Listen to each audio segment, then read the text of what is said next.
Bismillahirrahmanirrahim. Alhamdulillah wahdahu wassalatu wassalamu ala abdah wa sampai jumpa.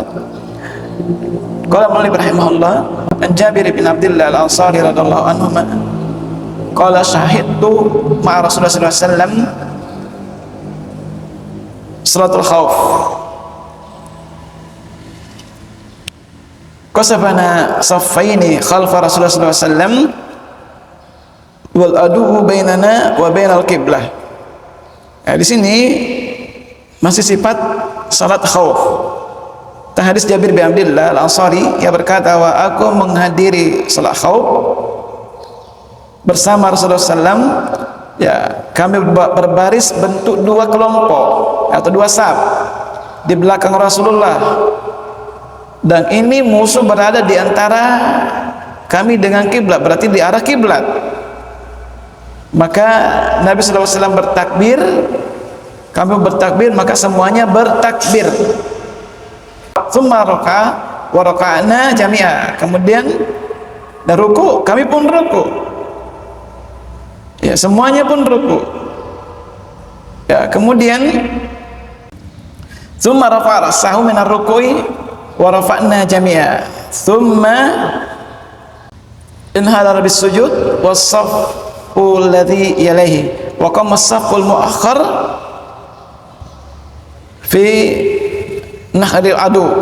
Falamma qada an-nabiy sallallahu alaihi wasallam as-sujud wa qama as-saffu alladhi yalaihi in hadara as-saffu al-mu'akhkhar bis-sujud wa qamu thumma taqaddama as-saffu al-mu'akhkhar wa ta'akhkhara as-saffu al-muqaddam thumma raka'a an-nabiy sallallahu alaihi wasallam wa raka'na jami'a thumma rafa'a ra'sahu min ar-ruku'i wa rafa'na jami'a. Di sini Rasulullah SAW dia salat membagi dua saf. Ketika ruku maka semua ruku, saf pertama maupun saf yang kedua. Bangkit dia juga semua bangkit. Namun ketika beliau turun untuk sujud, ya, bersama di sini, kemudian beliau ruku, kemudian beliau turun untuk bersujud. Sujudnya bersama saf yang berada langsung di belakangnya, berarti sujud bersama dengan saf di belakangnya. Sementara saf yang paling belakang tetap berdiri menghadap musuh. Ketika Nabi SAW menyelesaikan sujudnya dan saf yang di belakangnya telah berdiri, ya, barulah saf yang paling belakang turun sujud, lalu mereka berdiri. Setelah itu saf yang paling belakang maju ke depan dan saf yang depan mundur ke belakang. Kemudian Nabi SAW ruku, kami pun semuanya ruku. Kemudian beliau mengangkat kepalanya dari ruku dan kami pun semuanya yang mengangkat kepala. Kemudian beliau turun untuk sujud bersama saf yang berada di belakangnya, yaitu saf yang tadinya berada di belakang rakaat pertama, ya, sedangkan saf yang sekarang menjadi di belakang Nabi, tetap berdiri tegak menghadap musuh. Ketika Nabi SAW menyelesaikan sujudnya bersama saf yang berada di belakangnya, barulah saf yang paling belakang turun sujud, lalu mereka sujud. Kemudian Nabi SAW mengucapkan salam dan kami pun semuanya mengucapkan salam. Jadi dua-duanya dapat jamaah, dua-duanya juga dapat salam. Dipahami ini? Dipahami? Ini kaidahnya tata cara salat ketika musuh berada di depan. Saya kesimpulannya, formasi awal itu awal dan takbiratul ihram, semua saf pertama maupun saf kedua sama, ikut sama Nabi SAW. Ruku dan i'tidal kedua saf gerakan yang sama. Sujud pada rakaat pertama ini pembagian. Ketika imam turun sujud, hanya saf pertama yang berada langsung di belakang imam ikut sujud bersama Nabi. Saf kedua tetap berdiri tegak. Nah, setelah imam dan saf pertama menyelesaikan 2 sujud, mereka ya bangkit berdiri untuk rakaat kedua. Barulah saf kedua turun melakukan sujud. Artinya ketinggalan kan? Barulah ya, yang tertinggal ya maju ya. Ya. Dan mereka bangkit berdiri menyusul. Ya, di sini perturunan posisinya sebelum melakukan gerakan kedua, ini gerakan kedua, rakaat kedua, berarti perturunan posisi saf pertama mundur ke belakang. Saf kedua yang tadinya belakang maju ke depan menjadi saf pertama. Ya, jadi dipahami kaidahnya? Artinya dia menunggu ketika sujud saf kedua berdiri. Tiba gilirannya tukaran tempat, sama aja. Tetap dapat salam yang sama. Bersama-sama salam. Dipahami ini? Ya? Ya, tetap hanya tukaran posisi. Tapi tata caranya salah, sama saja. Hanya untuk menyempurnakan ketinggalan yang salatnya. Yang berdiri selalu di belakang. Iya, yang berdiri selalu di belakang, tukaran tempat. Yang berdiri selalu di belakang. Hanya tukaran tempat saf pertama, saf kedua. Ketika saf pertama selesai, maka mundur lagi. Nah, dipahami? Itu kaidahnya. Nah, di sini artinya setelah mereka semua menyelesaikan sujudnya mereka masing-masing, artinya berada di posisi tahiyat akhir, maka saf belakang pun langsung turun. Artinya sudah sempurna kan? Ya, turun sujud yang tertinggal, lalu untuk sahul dan bergabung untuk tasahud akhir. Kemudian salam bersama Nabi sallallahu alaihi wasallam. Ini tata cara salat ketika musuh berada di depan. Ya, wallahu alam bisawab. Baik, kita ambil sedikit dari faedah dari hadis ini. Penulis menjelaskan bahwa hadis ini sebenarnya tidak sesuai dengan syarat penulis, karena penulis hanya memasukkan dalam umdah ini kesepakatan Bukhari Muslim. Ya, karena hadis ini hanya lafaznya diriwayatkan oleh Muslim saja, bukan Bukhari. Jadi umdatul ahkam itu kesepakatan muttafaqun alaih Bukhari Muslim. Artinya di samping diriwayatkan Bukhari, Muslim juga meriwayatkannya. Tapi hadis ini lafaznya riwayat Muslim saja, bukan Bukhari. Ya, wallahu alam bisawab. Faedah yang bisa diambil hadis ini yaitu sifat sallallahu alaihi wasallam, itu seluruh jamaah salat ikut bersama imam. Ya, ikut bersama imam. Dan hadis ini menjadi dalil yang kuat sebagaimana sebelumnya bahwa salat berjamaah hukumnya wajib, hatta dalam keadaan perasaan takut atau keadaan genting, ya, itu tetap berjamaah meskipun musuh di depan. Apalagi memang kalau bukan keadaan genting darurat, tidak ada halangan, tidak ada uzur, maka tidak ada yang menghalangi untuk salat berjamaah. Dalam keadaan genting Nabi tidak pernah meninggalkan salat berjamaah. Maka ini salah satu faedah bahwa salat berjamaah di masjid hukumnya wajib. Wallahu a'lam bisawab, terlepas dari berbagai perbedaan para ulama.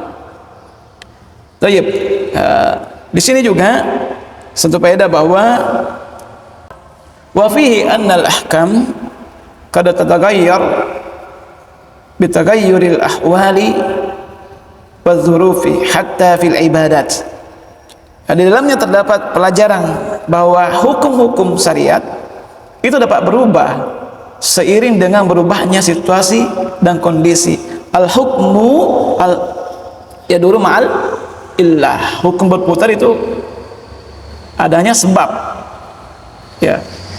Dari sini berubah. Tata cara salat itu berubah dari salat yang biasa, berubah tata caranya karena adanya sebab. Itu rasa takut. Al-hukmu yaduru ma'al illah. Ini sesuai dengan kaidah usul fikih bahwa hukum itu berputar karena adanya sebab. Nah, di sini juga terdapat pada pelajaran wa fi masru'iyatul adal wa targhib fi. Fa inna Nabiy sallallahu alaihi wasallam arada ayyadila baina ahli saffaini awal wa tsani fa kana ahli saffil awal yusalluna ma'ar rak'ah al-ula wa yaf'aluna mithla af'alihi. Fa min babil adal ay yaj'ala li ahli saffin tsani mithlu ma ila li ahli saffi awal minal muwalah an-nabi sallallahu alaihi wasallam wa min mutaba'atihi mubasyarah. Sini tidak ada faedah bahwa pelajaran penting tentang disyariatkannya sikap berlaku adil dan anjuran untuk menerapkannya, karena Nabi sallallahu alaihi wasallam ingin berlaku adil antara dua saf pertama dan saf kedua, ya. Maka termasuk keadilan beliau memberikan kesempatan yang sama kepada kedua saf pada rakaat berikutnya untuk membersamai Nabi dalam salatnya dan mengikutinya secara langsung sampai ya salam bersamaan. Satu keadilan. Nah, ini wallahu a'lam bishawab. Di sini juga wa fil hadis masru'iyah. Di sini terdapat dalil disyariatkannya turun menuju sujud. Ya. Hanya jadikan landasan bahwa disyariatkan ketika sujud adalah meletakkan kedua lutut terlebih dahulu. Ya, meletakkan kedua lutut terlebih dahulu ke tempat sujud, ke tanah, kemudian tangan, karena gerakan inilah yang paling digambarkan dengan istilah al-inhidar. Meskipun kita tidak lepas dari berbeda pendapat ulama, yang mana duluan, tangan atau lutut ketika sujud? Yang mana duluan? Yang mana duluan? Yang mana diperhatikan? Lutut atau yang mana duluan? Tangan dulu atau lutut?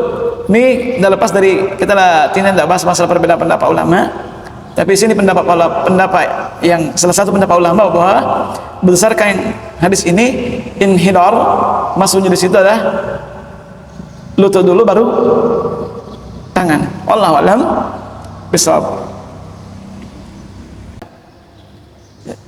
Tadi disebutkan di cara bedanya bahwa sunnah pagi pada semua kelompok untuk salah semuanya. Ya. Terus kalau misalnya keadaan sekarang keadaan surga, apakah boleh misalnya kelompok pertama salah selekat kamu belum misalnya gitu? Ya. Satu imam. Satu imam. Maksudnya apakah harus satu imam atau boleh misalnya yang imam yang lain? Kalau kaidah dalam syariat salat berjamaah itu satu imam aja.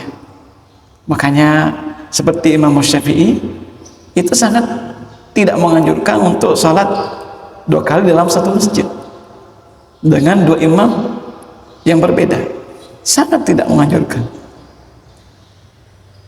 Ya, ini saya ingatkan kepada kita semuanya, masa Syafi'i itu tidak, ya, untuk salat berjamaah lagi tidak ada jamaah kedua, tidak ada jamaah kedua, karena ini khawatir akan bikin pecah kaum muslimin. Ya, bagaimana kalau musafir? Bagaimana kalau musafir?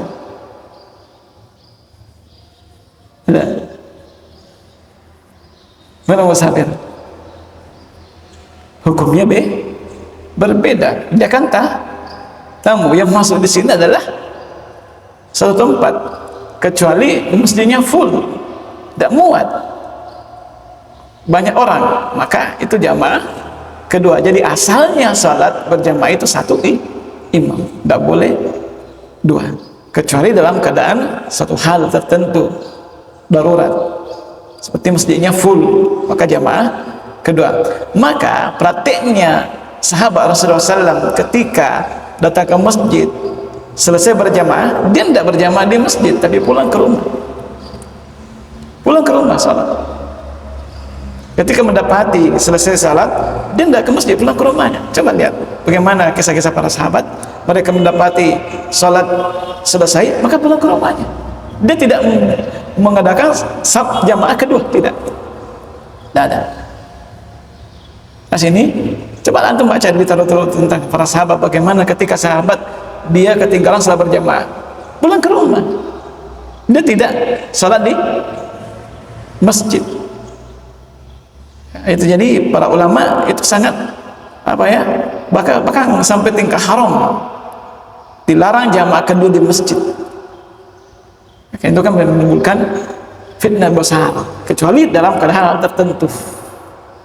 Jadi kesimpulannya asalnya satu saja jamaah, satu imam, kecuali dalam keadaan tertentu. Wallahu a'lam bishawab. Ya. Ada lagi cukup ya? Ya, wallahu a'lam bishawab. Ya, subhanakallahumma wa bihamdika asyhadu an la ilaha illa anta astaghfiruka wa atubu ilaik.